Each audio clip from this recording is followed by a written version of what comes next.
Ladies and gentlemen, welcome back to the channel. Keith here from Commander Hoops. If this is your first time coming across the channel, please do like and subscribe.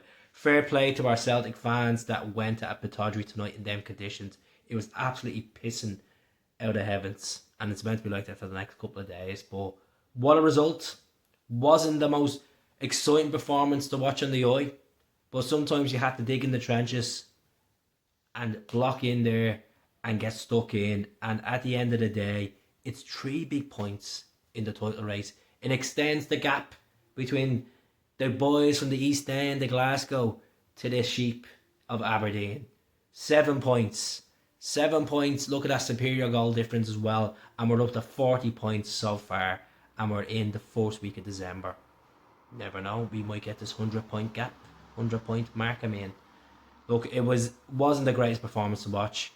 I know tonight he bring Trusty in to replace Scales. I would have liked to see Scales play against his former club as well, the club that he went on loan to for the season. And Trusty had a couple of bad errors tonight. And you know what?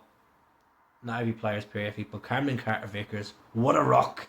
What a rock! He's back with a bang, and I'll tell you one thing, some big blocks tonight, some big tackles tonight from the American centre-back.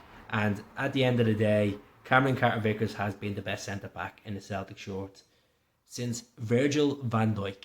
Yes, last week he looked ropey. Yes, he passed the ball into the back of the net and it was an absolute disaster, but he's been absolutely solid for the last 3 years. And there's not a lot of moments Cameron Carter-Vickers gets criticised in the Celtic short. Yes, last season in the Cup semi-final against Aberdeen, he was atrocious, but overall, over 100 odd Celtic games he's played, he's been an absolute brick. So he deserves the man of the match. But look, let's talk about the goal. It was a good, nice ball over the top to Rio Hatate. And Rio Hatate, fine finish, fine volley into the goal.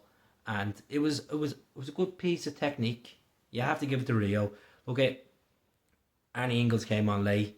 I know Jamesy came on, Adamida came on, it was a very physical game, and Aberdeen was stuck in, and they didn't give Celtic a lot on the ball. It was a frustrating game to watch at times because there was a lot of breakdowns and the weather conditions played its part, but it's 3 big points. Let them go off and celebrate they won the Champions League tonight because they beat Kilmarnock at Ibrox. Who cares about them? Sit in third place. What matters is we've got the 3 points. We can move on to Hibs the weekend and focus on that game. It is always going to be a difficult game against Hibs, regardless of them down the table.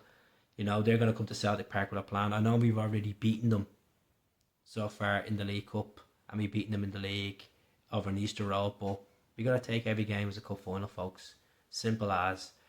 I would have liked to see McCown start from the start, but I know he came on and he was a part towards Taylor's assist, but let's see how we get on over the weekend. Let me know who your man of the match was. All day for me, it's CCV. I thought Callum played well. Thought obviously Valley came off and Taylor came on. Let me know in the comments what you think. As I said, to the fans that went up there tonight, fair dues. I know he's go thick and thin through everything to see the boys play, but that was some weather to watch. You could see it on the Sky Sports camera. It looks absolutely miserable. So I hope he's not going to be bogged down with the flu over the next couple of days, but subscribe to the channel. I'll speak to you all soon.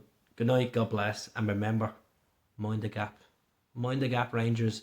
Mind the gap, Aberdeen, because the champions are going to be cruising, winning this league, boy. I would say the end of January. We shall see. So I'm going to let you